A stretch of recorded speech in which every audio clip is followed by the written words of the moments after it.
Right, then we are live and I can already see a lot of your comments. Apologies for being late. I take Sankalp Sahu's comment. He summed it best. He said, Sports Today's live is much like how I procrastinate with my studies. They keep procrastinating as to when to come live. But you got to understand that, in this world of technology, it's never really easy to coordinate a lot of things. And then there is internet breakdown sometimes. So it's not easy, but thank you so much for being patient and staying on with us. I'll try and take some of your questions to Sunny Bhai, who joins us. Remember, we had him earlier before the IPL started, but then the IPL kept him so busy. We thought, let him breathe, let him relax, and get him towards the latter half of the tournament. How's it been, Sunny Bhai, for you, the IPL so far, comparing it to previous seasons? Oh, it's been very exciting, very, very exciting. You can actually, out of the almost 60 matches that have been played so far, you can say that maybe 4 or 5 matches have been one-sided, or where the result was known, say on the 12th or the 13th over of the team chasing. But most of the other matches have gone down to the wire. Most of the other matches have been decided in the final over, the 40th over, and that's been quite exciting.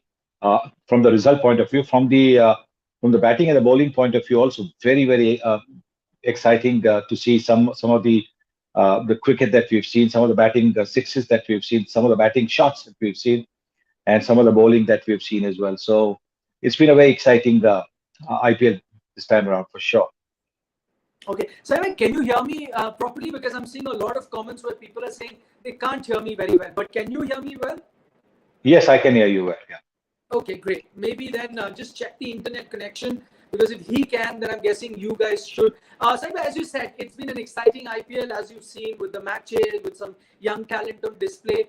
But why do you think that? I was just looking at in terms of how the television rating has been for the IPL. It's not been as high as we saw the last few seasons. Many have attributed various reasons. Was it because Rohit Sharma is not in his best form? Virat Kohli maybe not in his best form, maybe because the two most popular teams in Mumbai, Chennai are not doing very well. What would you attribute it to the IPL? It must still have a lot of interest, but not garnering the same interest like we saw the last few seasons. I wish I knew the answer to that. All I know is that, like for example, today and yesterday, when I didn't have commentary duty, I was watching the IPL. Because I wanted to see what was happening. Yes, I like when I was playing, I didn't watch ball by ball, but I had the television in my room on and was watching the game, trying to get a feel of what was happening. So yes, I don't know what the reason could be. That is something, when the guys who do the research as to the numbers, whether they've gone up or gone down, maybe the question should be asked of those who they ask. Why are you not watching? Are you watching? Why are you watching? And if not, why are you not watching? Maybe that might give you a clue as to what the reasons are. Well, fair point, Saibhai. I think you and I are not the correct person to ask, because it's part of our job. In fact, I, on my off days, also end up watching an IPL game. So I also feel surprised when you get to know that, why is the rating down? But maybe you're right. Maybe we should go out into the field, speak to a lot of fans, regular cricket fans, and see if there has been a dip or not, or whether the rating is reflective of the fact that a lot of people have probably moved from television to digital. But that's another debate on another topic of discussion that we'll do a little later. And now just getting back, to cricket, and I'll get back to the IPL. Before that, I'm very excited, and I'd love to talk about Indian cricket. And as an Indian fan, I'm very, very excited to see someone like Cheteshwar Pujara doing very well in the county circuit. He's got hundreds after 100, 400s already. How do you see, his future in Test cricket? Do you think these runs will help him get a place back into the Test team? Well, if you have a look at what happened last year, when just before the World Test Championship was played, New Zealand had the opportunity of playing 2 Test matches against England. And when they came to the World Test Championship a week later, they were all ready. They were acclimatized. They had some proper match practice. They really got used to the English conditions.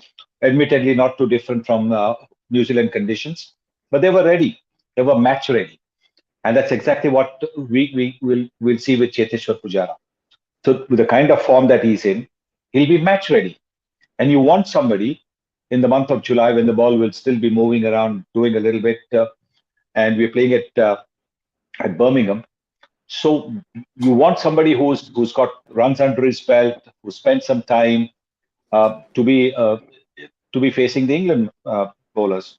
Because look, what does the Indian team that is going to go there have any first class games before they play the Test match? No, they don't. They play five T20s against South Africa, which go on till 19th or something like that. And then I think they're playing a couple of one-day games against Scotland or Ireland. I'm not too sure which. I always get confused between Scotland and Ireland. So I don't know. So they're playing, I think, two matches over there, and then they're playing the Test match. So that's not ideal preparation for our batsmen, particularly in conditions where we have struggled in the past and where we struggled last year as well. So here we have one batsman who's scoring runs, who's acclimatized to the conditions, and definitely we should be. I mean, he's a shoe-in as far as I'm concerned, and batting at number 3. Also, I think his strike rate has been very impressive. And while I admit that a county attack and the England attack will be probably a difference of day and night difference, but still to have a batsman in form is a huge plus for any team. The only question that will come, Saibhai, after that would be, as you're saying, he's got runs under his belt. Preparation would be great. It's the fact that at number 3, you had started looking beyond Cheteshwar Pujara and Ajinkya Rahane. So you were basically looking at either Shreyas Iyer or Hanuma Vihari batting at that position. And because they had got their runs when you were playing series in India, you're looking forward to them. Now with your batting order almost set, your openers are going to be, Virat is at number 4, going forward. Would there be a space in the 11, no matter how many runs Cheteshwar Pujara scores, or would you like him to come back and then folks like maybe a Shreyas Iyer then wait for another opportunity later? Well, I mean, he was in the Indian team as at the start of the year in January. He was in the Indian team in January. So it's not as if he's making a comeback after a year, 2 years, or something. He's going to be back in the team after a break of 6 months. So I don't see any issue with that at all. Like I said, the man is in form. You pick him. But surely, if the selection committee says no, we're still going to stick around with, we've decided to go beyond and past them then that's fine. But if I was the selector, I'd definitely pick somebody who's played in England, who's got the runs in England, who's scoring runs. He would be in my team. Okay, let's get back to the IPL now, Saibhai. And two glaring things that really have stood out, and I'm going to talk about both of them one by one. Let's start with the umpiring standards. Just comparing it to previous IPL, we've seen a lot many more howlers than probably we saw earlier as well. And now it's not just restricted to something with the on-field umpires are doing, but also sometimes what is happening with technology or even with the third umpire. And I mean, unfortunate as it may sound, most of those decisions have been coming from Indian umpires. What could be done to really improve the standard of Indian umpiring as we've been seeing in this IPL so far? Look, I think umpiring is a very tough job. It's like wicket keeping. Wicket keeping, you can take 10 catches, you miss one, and people are going to talk about that one missed catch. Similarly, in umpiring, you get all decisions right, excepting that one decision, and then as luck happens with wicket keepers as well as the umpires, that one error is the one that often changes the match. And so I think there's a lot of discussion, there's a lot of debate around it. But I think it's a very tough job. The conditions out here are very, very hot. The afternoon matches played under the hot boiling sun is just unbearable. And even the evening matches starting at 7:30, the heat and humidity is such that it's not easy. I'm not making an excuse. But I do believe that I think we need to look at the umpires with a little more sympathy. Sometimes technology can fail. We were just talking about the fact before the program started about how internet is, not very certain. In certain areas, the connections might be a little bit poor. Similarly, I think with the umpiring and with the technology, you might actually have a situation where it's not very clear, and that's why the umpires who can only overturn a decision if there is overwhelming evidence. And so that's what's happening.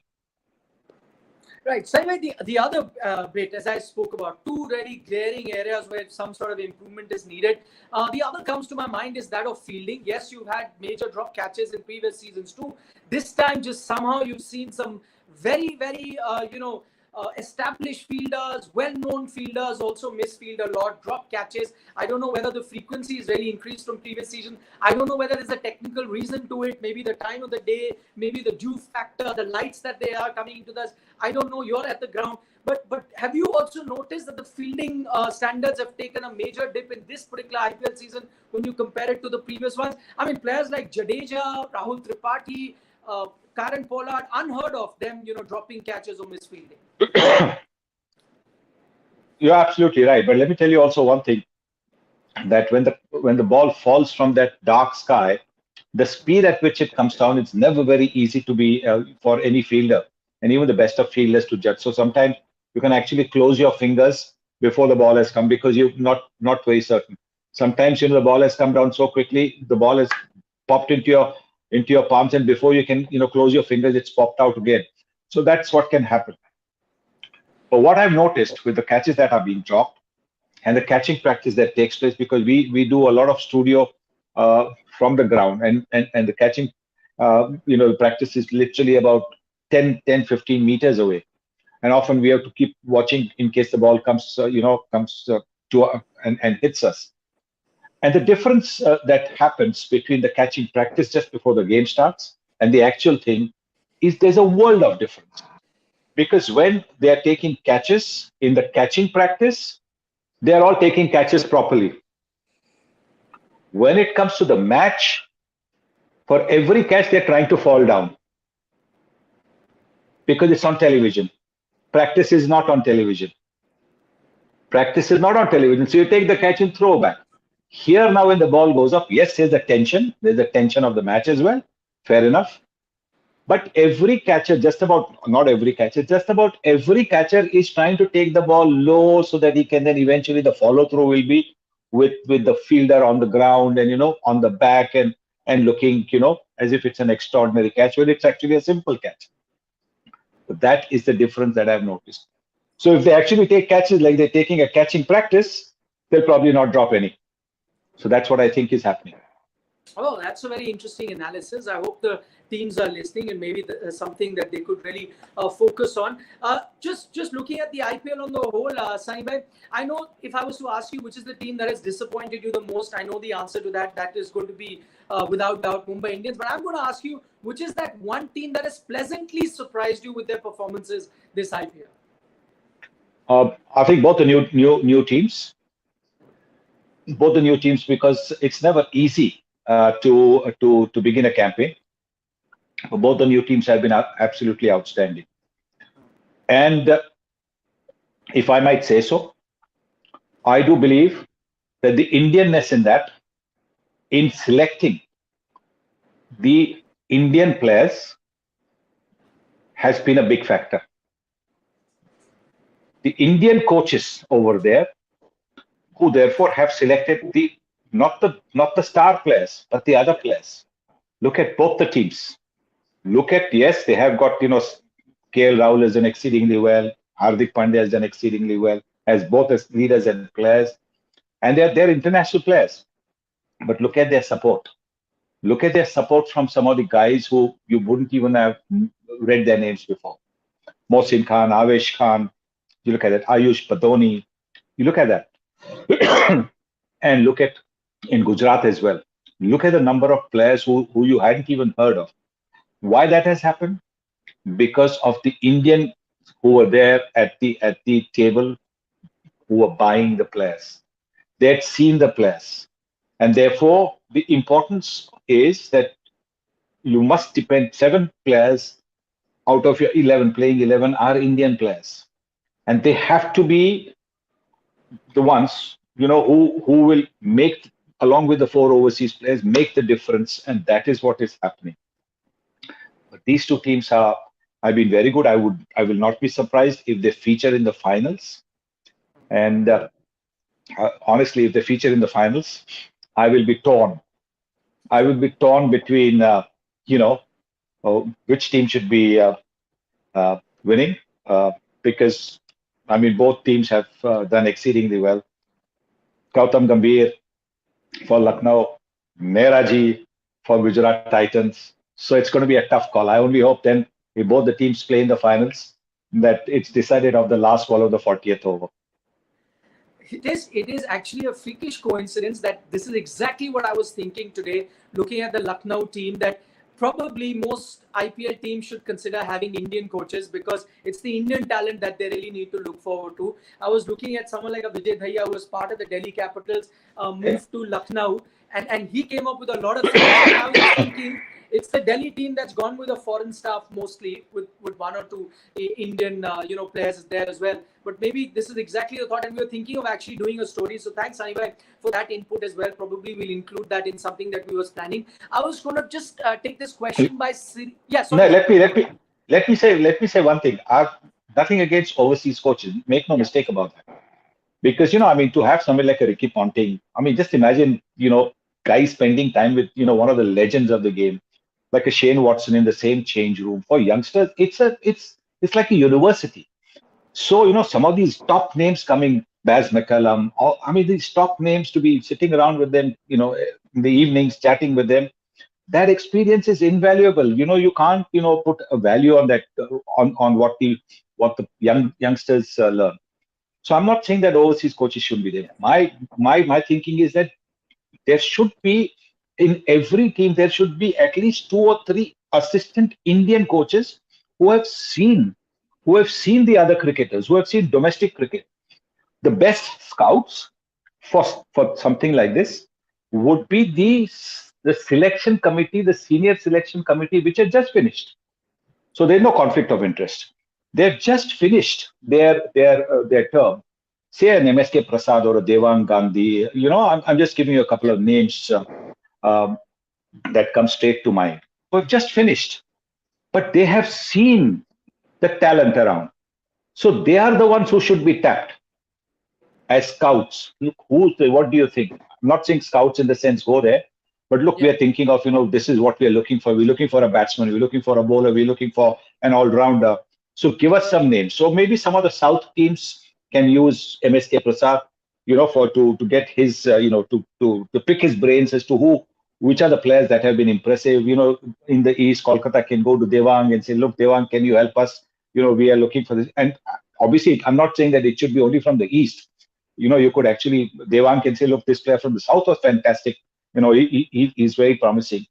And not just depend on what happens in the under-19 World Cup. Often we make the mistake of just going, because it's so, we've just seen it a month before, 20 days before the auction starts, we've seen the thing. And we say, but they are playing under-19. They're playing at a lower level than the IPL. And so suddenly they come into the IPL, it's tough. While on the other hand, not a lot of the under-19 players are playing Ranji Trophy, or not a lot of the Indian under-19 players are playing Vijay Hazare. Not a lot of the under-19 players are playing the Syed Mustaq Ali Trophy. So there are so many in that competition who could actually be the ones that the teams are looking for. And so I think that is what is really needed. Keep your overseas coaches, no issues with that. But you must have these 2 or 3 Indian coaches around who will then actually help the overseas coach. This fellow is a very good all-rounder. This fellow is a good left-hand bowler. This fellow. How would an overseas coach know?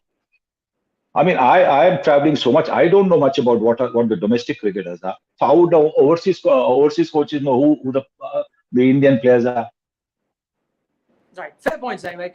There's a question that's coming from Serene Oziva and wants to know what can Shreyas Iyer do to overcome his struggle against short pitch bowling? If you had to give him an advice or two, what would you do? It's actually amazing. I've been in touch with Shreyas in the morning, but nothing to do with nothing to do with cricket. So I think obviously it's a matter of practice, trying to get practice, and the more you practice, the more the lesser your problems can be. Look, against a good bouncer, the best of players struggle. I've seen sometimes a Viv Richards also playing an involuntary shot.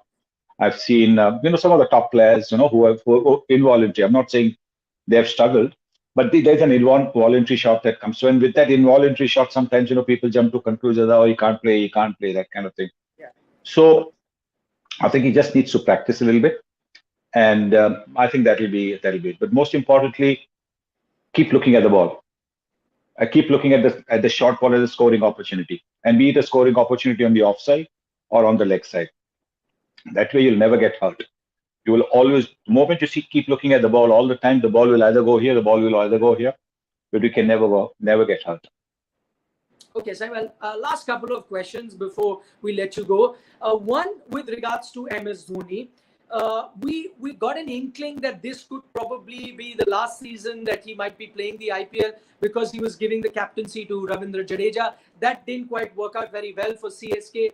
Also, I think MS may want to assess his own fitness and his form because he doesn't play international cricket. We've seen glimpses of that to this IPL. So two things that you established, that maybe that succession plan hasn't quite worked out. So MS has taken the reins back and it might take some time before they can find another captain. The other thing is that he's still quite fit and he can still conk the ball as he used to do earlier. So that form has really not gone out, even though he may be a bit rusty not playing international cricket. So on those two accounts, looking at that, it may still take some time to find a leader and that he can still play IPL cricket, not playing international cricket. Do you think now there's another year in him? Do you see another year next season as well? MS Dhoni could possibly be part of the IPL, not as a support staff, as he said, he doesn't know which yellow he'll be wearing, but most likely wearing the yellow that takes him to the playing field.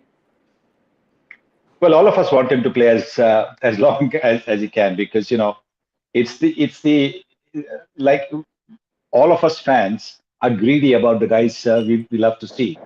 So I mean, every time Virendra Sehwag, for example, I mean, I used to love watching Virendra Sehwag bat, and that's why every time Viru got out and he got out playing what I thought was not a great shot, I would be very upset. Why? Because I want to see more of Viru. Same thing with the Virat Kohli, same thing with the Rohit Sharma. We want them to bat on and on and on and on and on. It's just that we love watching them bat because they give us so much joy, so much pleasure. And the same thing is with MST. I mean, obviously want him to carry on, but he'll assess his form, he'll assess his fitness, no question about it.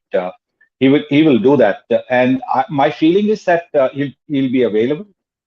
And in the meantime, in these, I think now that the next IPL is going to be almost a year away, 11 months away, they have that much time to look for maybe a captain.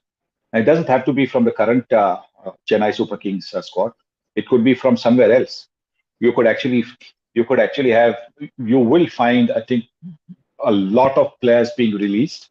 Obviously, not in the month, not in June, but prior to the transfer window or whatever it is that takes place in October, November. You will find a lot of players being released by all the franchises. Make no mistake, because they'll have realized the mistakes they have made in picking certain players, and maybe from some of those players, CSK might say, look, this is the man who can maybe make a difference to our side, and then you could have a captain there. That'd be interesting actually once this season gets over. As Sanibhai is pointing out, a lot of franchises might let go of a few players and then look for replacement. You may have trade-offs and various things because we don't know whether there will ever be another very mega auction or not. Final question, Sanibhai. And as you said, this IPL has been very exciting for you. One of the reasons has been the young talent on display. If I had to pin you and ask you to pick that one talent which you've seen for the very first time in the IPL that has impressed you the most, there are some very good contenders. There's Tilak Verma from Mumbai Indians. There's Jitesh Sharma there as well. There is Mohsin Khan. These are all new names, first time that we've seen in the IPL. Who's the one that has really caught your eye? That's one name. I mean, all these names you took have all been very impressive. All been very impressive. But there's one name that stands right above. That's Umran Malik. As they say in the West Indies, pace like fire, man. Pace like fire. And, for an opening batsman to see that, former opening batsman to see the ball whizzing past the opposition. And I know it is still, IPL. So, but just to see that, and to see the potential, to see possibly what can happen, the more experience that he gets, it's just mind-boggling, and that's why he's up there, right up there. So, Saima, what advice would you give him? Because I'm sure a lot of advice is coming his way. If you have to give him an advice as a batsman, would you like him to just go and bowl out and out fast bowling, or would you like him to work on maybe a few things, maybe a few variations, or maybe work on his length? What is it? What is it that you will tell him? Because I know there is this mentality in Pakistan I used to hear a lot. Most captains and all used to say, listen, just go out and bowl fast, forget about everything. What is the kind of advice you would want to give him? He's a young man. This is the time he's got all the power, all the strength. Yes, he's just got to go out and bowl fast. Just got to go out and bowl fast. His rhythm is fantastic. He's very accurate most of the time. Yes, I think maybe just a little bit outside the off stump for one day cricket where the batsman can throw their bat and the pace then takes the ball. The edges also go flying. But for the red ball cricket, that will not happen. That around just outside the off stump is the deliveries that most batsmen leave. So my I mean, uh, I would like him to bowl as fast as he can. All the subtleties, the swing, in swing, out swing, leg cutter, this cutter, that, everything will come with a period of time. Again, I had some while we were returning from the commentary a few days ago at the Wankhede Stadium. I happened to have a chat with him for 2 minutes, and I just told him to keep bowling fast, and I said to him, if you can, try and speak to Zahir Khan, who's with the Mumbai Indians, and who's very, very good as far as the fast bowling thing is concerned. I told him if he can speak to a Munaf Patel, because Munaf also was like him. When he started, he was a fast bowler. Just speak with them, and with Munaf and Zahir to guide him. And I do hope that maybe the Indian think tank will think about getting these two guys on, say, if they pick him for the tour, get these two guys along, uh, you know, as consultants. Not that don't I'm not saying that Paras Vambre should be put away, but take these two guys. I promise you, these two guys will give him just the kind of touches that he needs. Because Zaire, we all know, I mean, what he's doing for Mumbai Indians. Munaf is somebody that people will say Munaf, but I think Munaf is was a very clever bowler. And for Munaf, if Munaf can actually spend some time with him, sit with him, I tell you, Umran Malik will win matches and matches for India. All right, Saibhai. I think I can speak for every Indian fan that thanks so much for giving all these advice to someone like Umran Malik, because everyone is really excited. I think there's no better sight in cricket, watching an out and out fast bowler bowl. So he's been one of the most exciting prospects that we've seen this IPL. But Saibhai, thanks again for taking our time speaking to us on Sports Today. Unlike last time, we won't have a big gap. We'll have you back on the platform very, very soon, because now this is the business end of IPL. Many exciting things coming up. So see you then, Saibhai. Thanks once again, and enjoy the bubble life. Not too many days left, I think. You'll be out of the bubble. All right. Yes. Yeah. Okay, bye.